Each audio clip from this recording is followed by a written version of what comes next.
Here's the truth. Shopping less isn't just about saving money. Every impulse buy costs you more than cash. It drains your mental energy, your time, and your physical space. Research actually shows that clutter is linked to higher stress and lower life satisfaction. People with messier homes reported more stress hormones and worse moods. Today, I'll show you 5 minimalist strategies for shopping smarter, not depriving yourself, but creating strategic abundance, owning less, but better. Minimalist shopping isn't about deprivation. It's about freedom, actually. Think about it.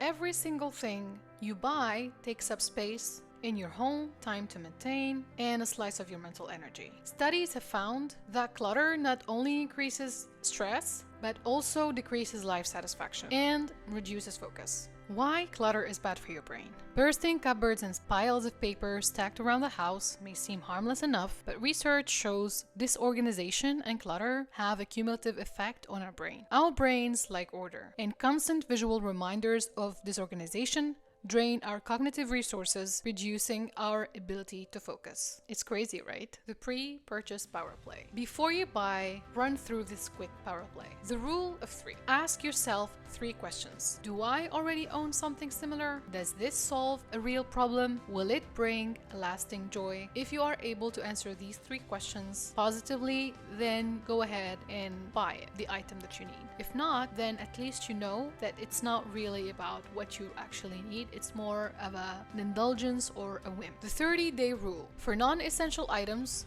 wait 30 days before buying. Most impulses fade in a week, let alone a month. There's another tweak you can do to this one, especially when you are online shopping, because it's where the urges are even higher. I call this the 48-hour rule, where I'm scrolling and I feel like I need something.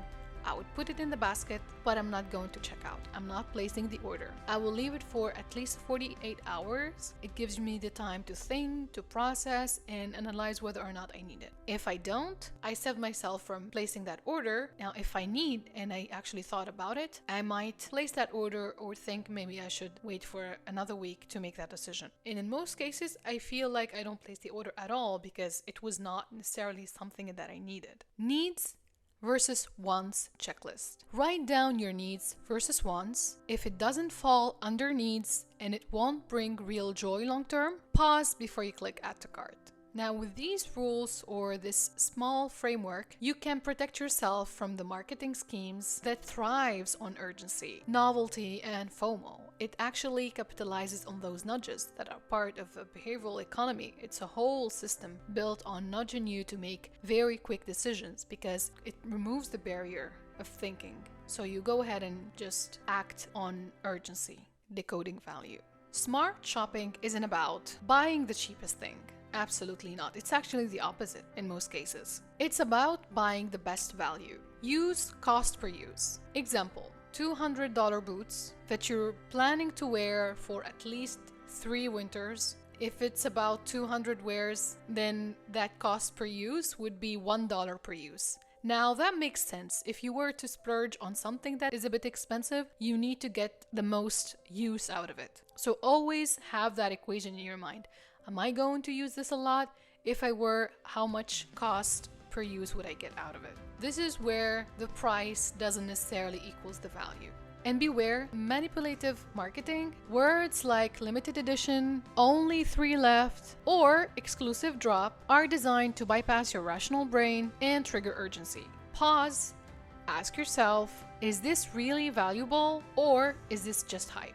Strategic sourcing. Where you shop matters as much as what you want to buy. Think about ethical, sustainable brands that support your values, that are aligned with what you believe in, and support those companies. Oftentimes, items last longer too. Second-hand advantage. Now, I love this one. I shop at second-hand all the time because sometimes you get really good value in most cases. Second-hand advantage, thrift stores, vintage shops, online marketplaces, you get unique finds, lower prices, and reduce your carbon footprint. And in most cases, you find really, really good deals because, first of all, the item has already been worn. In most cases, you're also not paying tax because that tax has already been paid. And third, you are intentional about buying something. Really capitalize on that. Rent or borrow for things that you're only going to be wearing once. Save money and save space. The post-purchase piece. Once something new enters your home, integrate it intentionally. Now, what does this mean? Follow the one in, one out method. Every new purchase replaces something old. This keeps clutter from creeping back. Then celebrate that freedom. Less clutter, fewer regrets, more financial breathing room, and more clarity. Because every time you say no to an impulse, you say yes to peace of mind. And you have no idea how liberating that is when you actually get more intentional with your buying habits. I also have this example in which every time I'm buying something, I would think, am I adding more clutter? Am I adding more things that I actually have? Will I use it a lot? But there's also something else that I use as a filter. I would always ask myself, if I were to move out of my house, how much of a nightmare is it going to be to put everything in boxes? And then I just run everything in my head real quickly and think it's still manageable because I know exactly where everything is, so I don't feel like it's gonna be so much. And then it helps me also make that decision about buying. Always also audit what you have, because that definitely helps. Now, to sum up, next time you feel the rush to click on buy now, remember, minimalism isn't about owning nothing, because that's a big misconception. It's owning what truly matters. And when you shop with intention, you're not just saving money, you're buying back your time, your space, and your calm. If this resonates, hit subscribe, and let's keep building smart, simple, and stress-free wealth together. If you liked today's video, there's a chance you might like this one. Thank you. See you next week.